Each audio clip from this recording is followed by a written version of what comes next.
A word of sympathy for creationists असल में, as always, कि आप जरा उनकी पोजीशन के साथ थोड़ा एम्पथाइज करने की कोशिश तो करें कि आखिर वो इतने वीएमेंटली एवोल्यूशन के खिलाफ क्यों काम कर रहे हैं।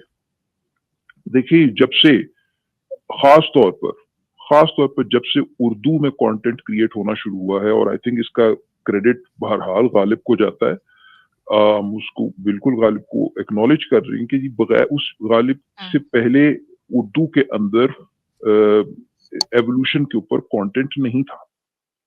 तो जब से असल मसला ये है कि जब से उर्दू के अंदर कंटेंट एवोल्यूशन के ऊपर दस्तयाब होना शुरू हुआ है आसानी से, तो जाहिर बात है कि क्रिएशनिस्ट के लिए ये एक क़यामत ख़ेज़ मंज़र है, क्योंकि उनको नज़र आ रहा है कि लोगों को बातों की समझ आ रही है और एवोल्यूशन के हक़ाइक़ जो हैं वो लोगों पर खुल रहे हैं, क्योंकि अब आप ज़्यादा देर छुपा नहीं सकेंगे उन चीज़ों को। तो ज़ाहिर-सी बात है कि पिछले 3-4 साल से उनमें एक बहुत ज़बरदस्त किस्म की एक स्टोचैस्टिक ब्राउनियन मोशन देखी जाती है क्रिएशनिस्ट में, ठीक है? एक हलचल-सी, खलबली-सी मची हुई है, ठीक है जी? तो वो खुद उनकी हरकतें बड़ी स्टोचैस्टिक हैं इस वक़्त। तो और उस स्टोचैस्टिसिटी के अंदर वो कभी कुछ हरकत कर जाते हैं, कभी कुछ हरकत कर जाते हैं क्रिएशनिस्ट्स। तो लेकिन all sympathies and all our good wishes for them, carry on with that effort, क्योंकि अगेन जिस तरह मैंने लास्ट टाइम भी कहा था कि जब वो ये सवालात एवोल्यूशन के बारे में उठाते हैं, तो वो दरअसल एवोल्यूशन को प्रोपेगेट करने का पर्पस सर्व कर रहे होते हैं। फिर लोगों को सवाल आते हैं, वो हमारे जैसे हम इन आवर हम्बल कैपेसिटी उनको क्लियर करने की कोशिश करते हैं। In the process eventually they get to the actual evidence. So ये जो path to discovery of evolution for जो एविडेंस फॉर एवोल्यूशन है ना, वो उनका आसान हो जाता है। तो उस पर एक दफा फिर क्या कहते हैं, उनका बहुत बहुत यानी कि क्या कहना चाहिए है कि तहे ज़हन से शुक्रिया।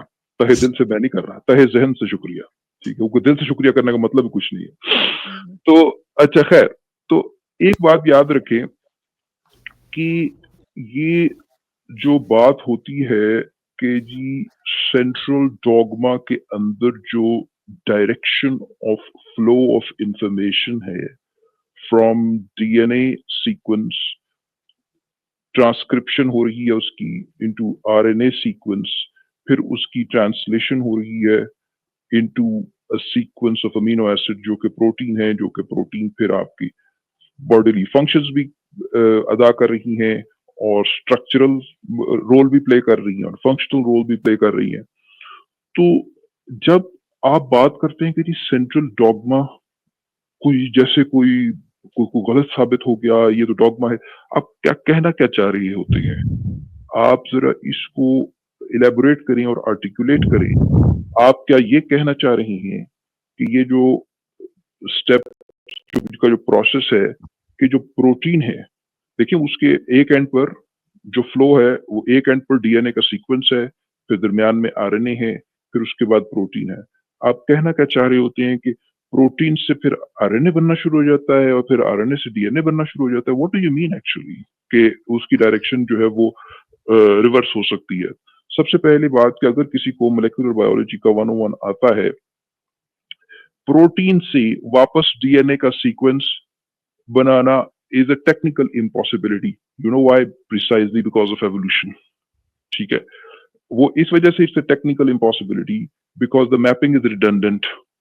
यानी एक प्रोटीन जो है वो मल्टीपल डीएनए के सीक्वेंसेस का नतीजा हो सकती है। यानी गिवन अ डीएनए सीक्वेंस तो और अगर वो उसी तरीके से ट्रांसक्राइब होता है, आरएनए में बनता है, और या उसकी जो अगर ऑल्टरनेटिव स्प्लाइसिंग जो हम हर दफा भी जिक्र करते हैं कि गिवन डीएनए वो मुख्तलिफ तरीके से आरएनए में असेंबल हो सकता है, गिवन दैट असेंबली, तो एक ही तरह की आगे प्रोटीन जो है वो जरूर बनेगी। और वी नो कि जी प्रोटीन के अंदर भी पोस्ट ट्रांसलेशनल चेंजेस होती हैं, मगर गिवन अ प्रोटीन वापस ले जाना जो है वो it's a mathematical impossibility because many different sequences can lead to exactly same amino acids, sequence of amino acids and an exactly same protein sequence proteins.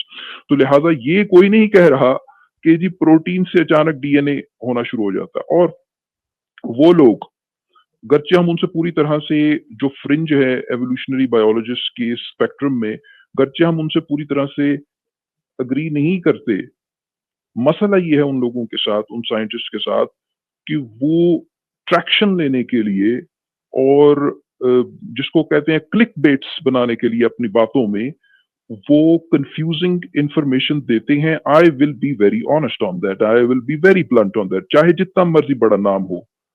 और लेकिन इंटरेस्टिंग बात यह है कि जब उनसे पिन पॉइंट सवाल किया जाता है, फिर उनको मजबूरन सही जवाब देना पड़ता है। ठीक है?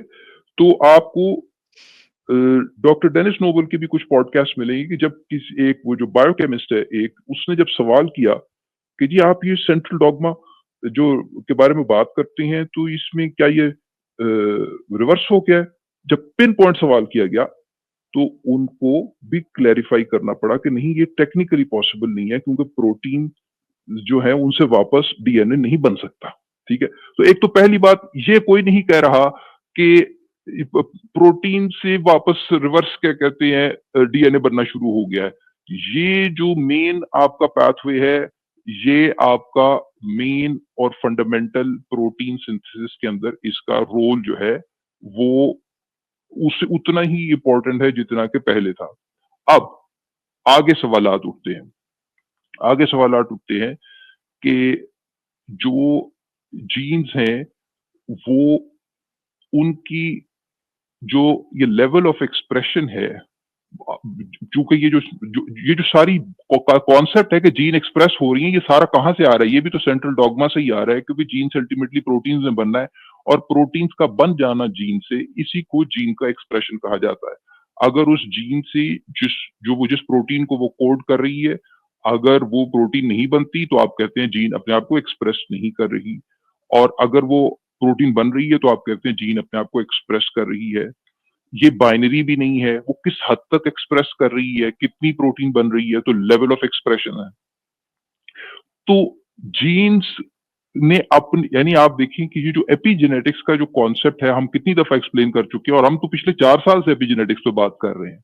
ये तो अभी पीछे बात शुरू की हुई है। और आई एम श्योर कि गालिब भी वीडियो बनाएंगे, लेकिन रिकॉर्ड की दुरुस्तगी के लिए आप जाकर देख सकते हैं कि फरवरी 2022 में गालिब की एक डिबेट थी जो कि एवोल्यूशन के ऊपर हुई थी। उसमें गालिब ने समझाने के लिए एक निमोनिक की बात की थी, जिसमें गालिब ने एज अ निमोनिक के तौर पर याद रखने के लिए ये बताया था कि जी म्यूटेशंस हैं, एपिजेनेटिक्स है, सिम्बियोसिस है, हाइब्रिडाइजेशन है, जिसको वो मैश के वर्ड को गालिब ने एज अ निमोनिक के तौर पे पेश किया था। तो वो तो फरवरी 2022 की बात है। फरवरी 2022 में एपिजेनेटिक्स के बारे में पता होना कोई बड़ी बात नहीं है, लेकिन इम्पोर्टेंट बात ये है कि वो बात रिकॉर्ड की दुरुस्तगी के लिए इम्पोर्टेंट है कि वो जो डॉक्टर डेनिस नोबल का जो इंटरेक्शन था, public interaction institute of arts and ideas के फोरम के ऊपर डॉकिंस के साथ, जिसकी वजह से ही was catapulted to stardom at at this ripe stage of his career. तो वो जो है वो दिसंबर 1 2022 का वाकया है।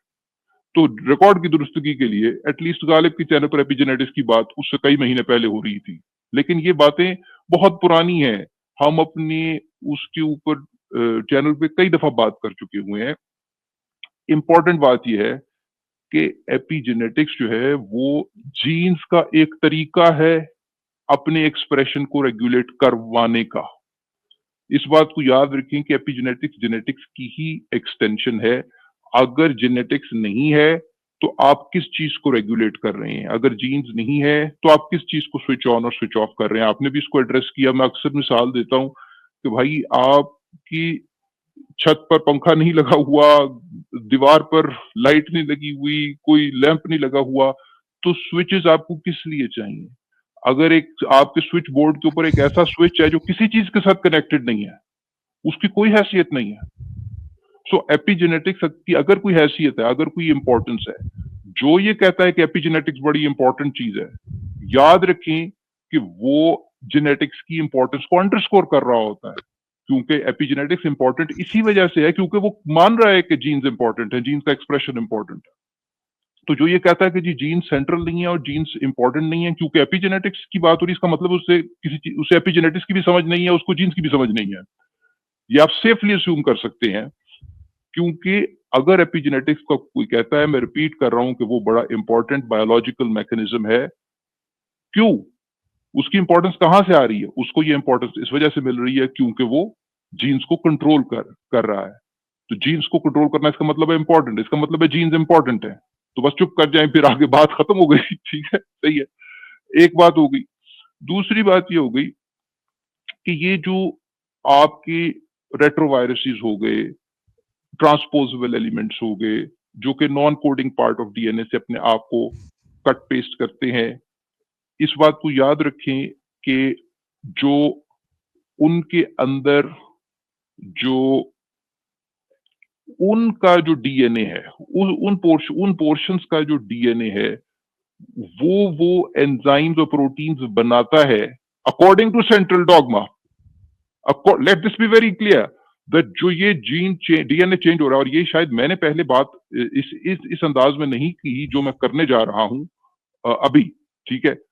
वो ये है कि late this be very clear कि वो जो कह रहे हैं कि ऑर्गेनिज्म के लाइफ टाइम में ऑर्गेनिज्म का जो डीएनए चेंज हो रहा है, it is precisely because of central dogma is true, precisely because of that वो डीएनए चेंज हो रहा है। कैसे? वो ऐसे कि वो जो ट्रांसपोजेबल एलिमेंट्स हैं, वो जो वायरल एलिमेंट्स हैं, जो कि आपके इन्वेडर्स हैं जिनके साथ आपका सिम्बियोसिस हो गया हुआ है, जब उनकी वो है तो नॉन कोडिंग पार्ट में, उनको स्विच ऑफ किया हुआ है एपिजेनेटिक मैकेनिज्म से। जब वो स्विच ऑन होते हैं तो उनका डीएनए जो है वो ऐसे एंजाइम्स बनाता है according to the pipeline of central dogma, यानी कि डीएनए से आरएनए बनना, आरएनए से प्रोटीन बनके वो एंजाइम बनाना, जो कि उनका डीएनए कट करके coding part of the host के अंदर पेस्ट कर देता है। तो ये जो जंपिंग जीन की एक्टिविटी है जिसकी वजह से डीएनए चेंज हो रहा है, वो सेंट्रल डॉगमा का इस्तेमाल कर रही है। इज दिस क्लियर और नॉट? हाउ, इससे ज्यादा और मैं कितना क्लियर करूं? ठीक है, कि जो बड़े बड़े साइंसदान, एवोल्यूशनरी बायोलॉजिस्ट जो ये इस तरह की मिसालें देते हैं, विद ऑल ड्यू रिस्पेक्ट, कि जो हो डीएनए लाइफ टाइम में चेंज हो जाता है, कैसे चेंज हो जाता है भाई? वो सेंट्रल डॉगमा का इस्तेमाल करते हुए होता है। Who is invoking that? वो जो इन्वेडर का जो डीएनए के थ्रू सेंट्रल डॉगमा चल रहा है उधर से, तो इस वजह से ये वाला डीएनए चेंज हो रहा है। अच्छा, आई होप कि this is clear. Having said that, ये बातें भी कोई नई नहीं है। मुझे हैरानी इस बात पे होती है कि 40-40, 50-50 साल पुरानी चीजों के ऊपर अचानक हड़बड़ा के उठना और कहना कि ओहो नई खबर आ गई।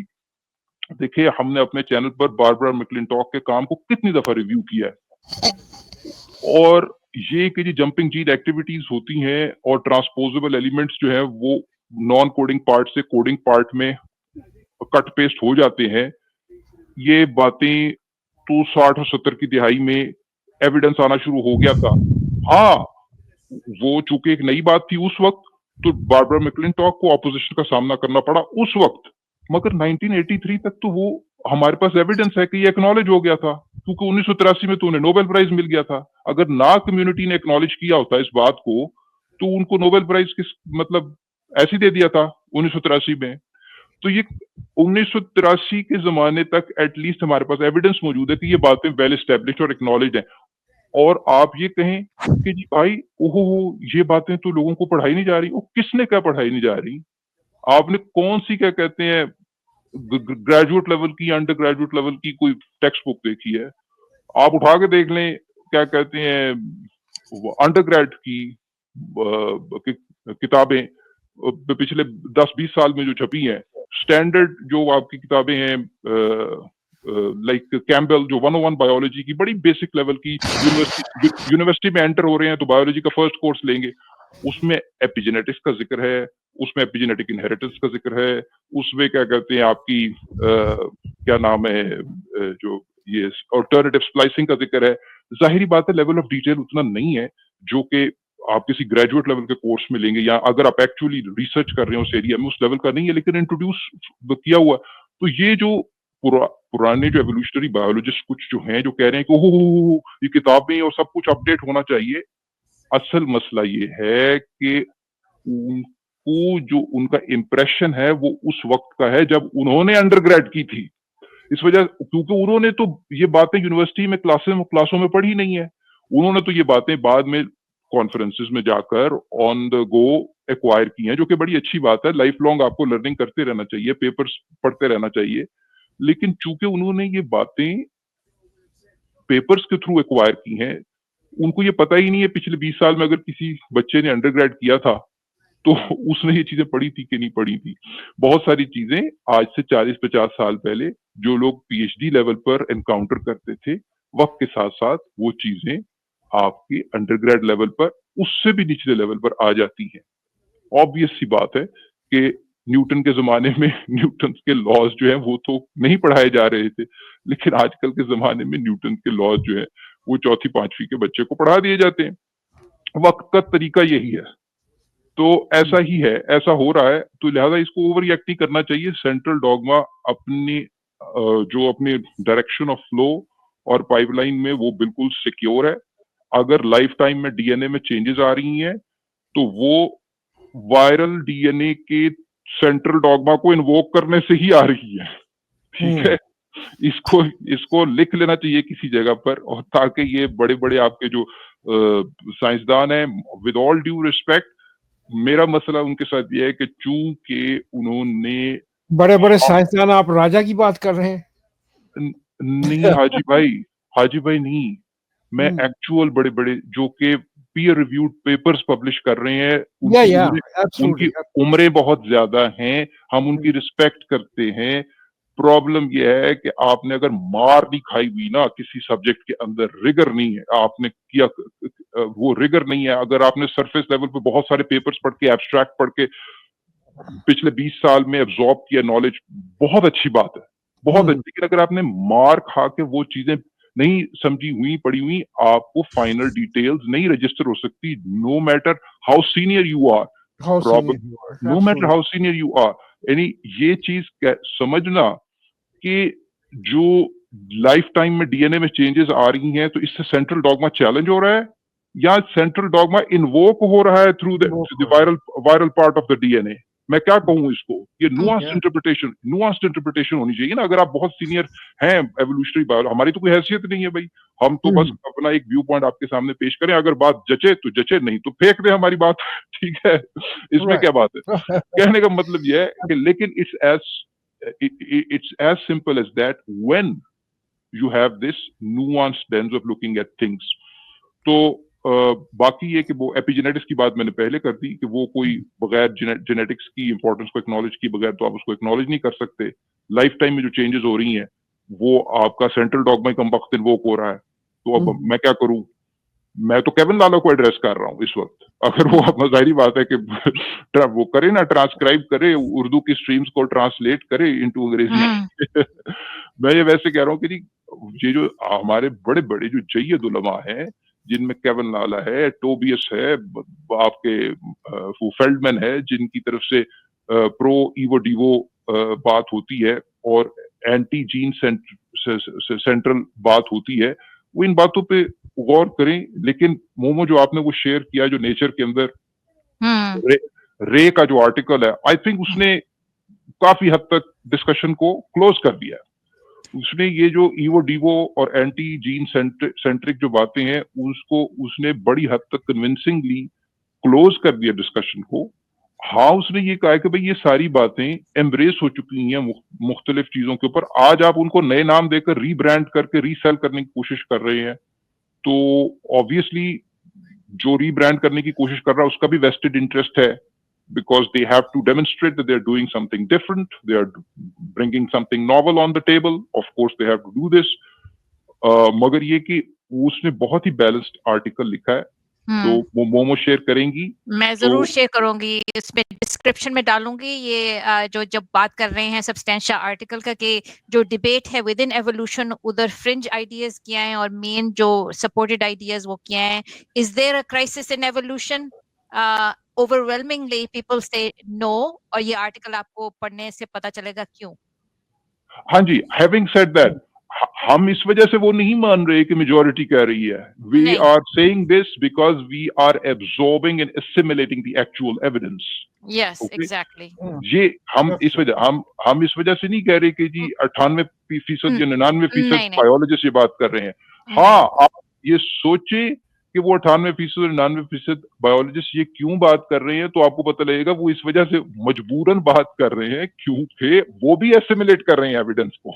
जी, ठीक जी, है? वो एविडेंस बेस्ड है, हम एवि we are not evidence based. Arguing from numbers, policy हाँ नहीं जी, कर हाँ रहे जी। हम। हाँ जी, हाँ जी। हम बिल्कुल आर्ग्यूइंग फ्रॉम नंबर्स की बात नहीं कर रहे और जो आपकी ये जो फ्रिंज व्यूज़ हैं, उनको उनका जो मैंने क्रिटिसिज़्म अभी पेश किया है, मैंने ये कब कहा कि ये इक्का-दुक्का है?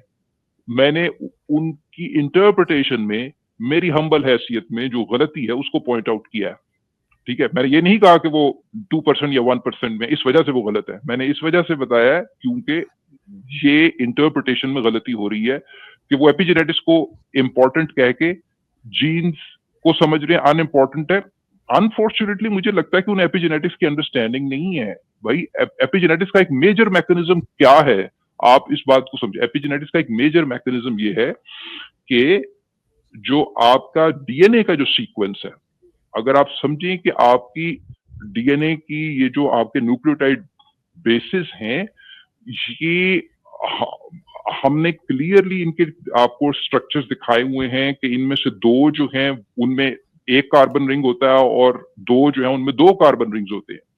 तो वो जो कार्बन एक उस रिंग में जो एक कार्बन है, उस कार्बन के साथ जब एक CH 3 आके लगता है जिसको मेथाइल ग्रुप कहते हैं, इसको मेथिलेशन कहते हैं ऑफ दैट साइटोसिन। यानी वो जब मेथाइलेट हो रही है आपकी न्यूक्लियोटाइड बेस, तो उस जगह का एक्सप्रेशन जो है वो ऑफ हो जाता है। ऑफ होने से मुराद ये कि वो मेथिलेशन की वजह से वो 3D में इस तरीके से चेंज होता है कि उसका ट्रांसक्रिप्शन फैक्टर आके लगता नहीं है, तो इसलिए आरएनए नहीं बन पाता। जब आरएनए नहीं बन पाता तो देयरफॉर वो आगे से प्रोटीन भी नहीं बन पाती। ये देखें मोमो ने क्या बिल्कुल ये बात की कि देखें ये साइटोसिन है लेफ्ट साइड के ऊपर, राइट साइड के ऊपर ये इसके कार्बन रिंग में एक जो कार्बन है उसका टॉप लेफ्ट वाला, उसके साथ मेथाइल ग्रुप लगा हुआ है CH3। ठीक है, अपने आप को एजुकेट करें। ये ऑर्गेनिक केमिस्ट्री, बच्चों वाली ऑर्गेनिक केमिस्ट्री है जो आपने FSC में पढ़ी होगी।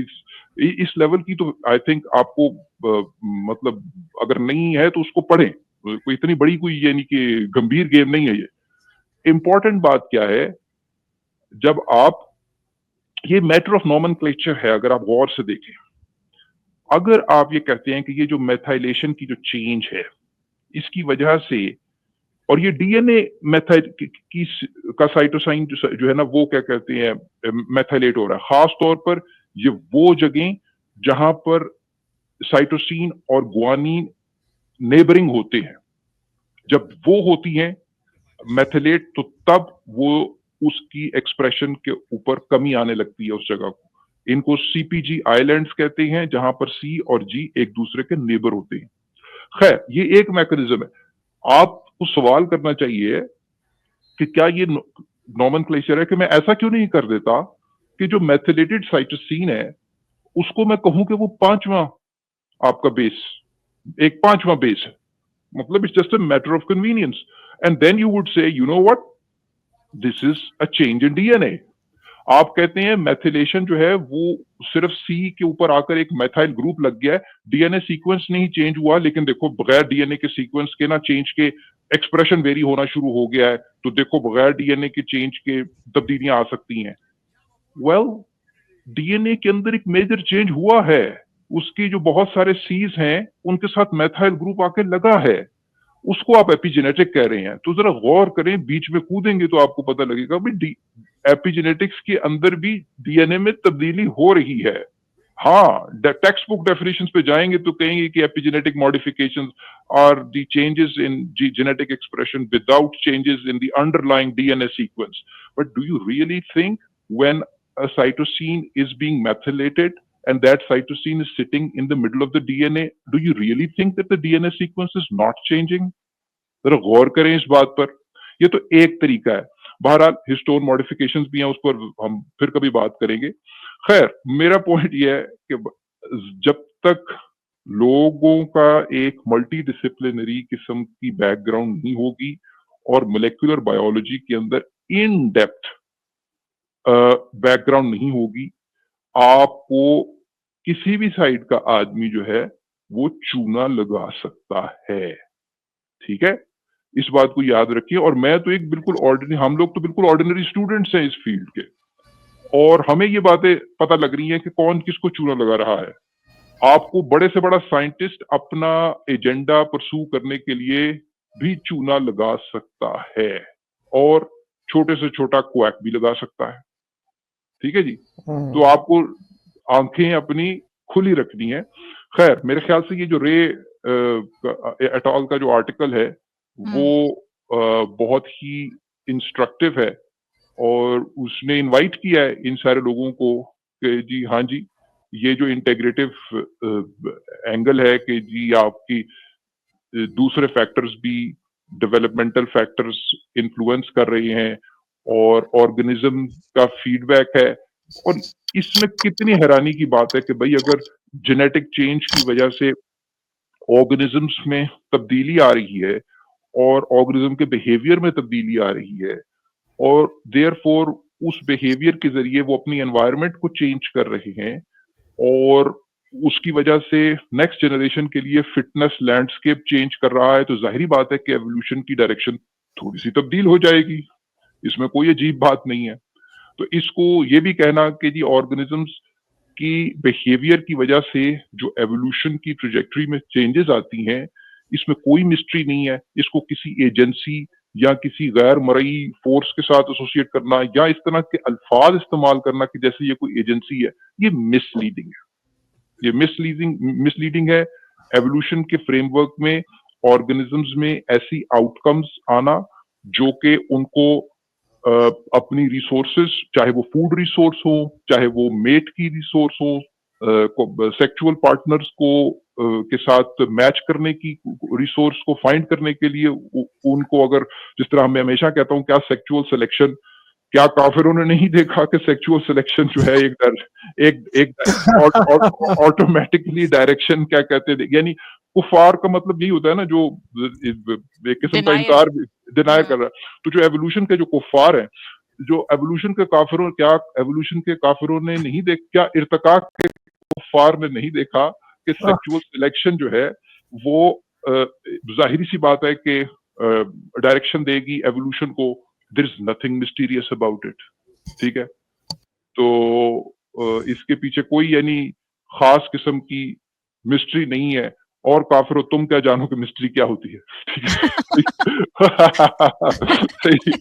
तो खैर, बहरहाल, तो ये आज की रुदात ही, लंबा टाइम लिया, लेकिन बहुत अच्छा एक्सप्लेन किया आपने। और मैं एक और बात कहूंगी कि जो सेंट्रल डॉगमा को कहते हैं कि डिसप्रूव हो गया है, ये सोचें कि आजकल फर्स्ट ऑफ ऑल 2020 का Nobel prize was awarded for CRISPR-Cas9 to Jennifer Doudna, जो और बहुत सी थेरेपीज आजकल बन रही हैं बाय जीन मॉडिफिकेशन। अगर जीन्स का कोई ताल्लुक नहीं होता जो प्रोटीन्स प्रोड्यूस करते हैं, तो ये सारी थेरेपीज जो बनाई जा रही हैं, जैसे कंजेनिटल डेफनेस को ट्रीट कर रहे हैं कि एक जेनेटिक डिफेक्ट होता है, उसको अगर जीन को मॉडिफाई कर दें तो उससे जीन थेरेपी से ठीक हो जाता है हियरिंग बच्चे की। all those things are done on the basis of the effectiveness of the genetic sequence, और उससे जो प्रोटीन्स बनती हैं उनका जो असर होता है बॉडी पे। basically the central dogma is what CRISPR-Cas9 works on. So very very nice. ये क्या बकवास है? If it was wrong, why would the Nobel Prize and so many clinical trials be going on this technology?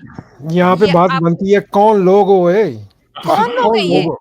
कौन मोमो, लोग हैं? और ये चूना लगा नहीं रहे हैं आपको। नहीं, लेकिन इम्पोर्टेंट बात ये है मोमो, कि जो फेमस बायोलॉजिस्ट है ना, मैं उनकी तो बात भी नहीं कर रहा, ठीक है? मैं तो जो नॉन फेमस बायोलॉजिस्ट हैं, जो कि एक्चुअल पीयर रिव्यूड जर्नल्स में पब्लिश कर रहे हैं, जिनके पास एवोल्यूशनरी बायोलॉजी में या एक ट्रैक रिकॉर्ड है पब्लिश करने का, जैसे भी जो भी उनका, मैं उनकी बात कर रहा हूँ। उनको भी ये गलती लग रही है। आप कहेंगे मैं कौन होता हूँ? एक बंदे ने PhD की हुई है, उसमें उसका 20-40 साल का एक्सपीरियंस है। लोग कहेंगे भी मैं कौन होता हूँ?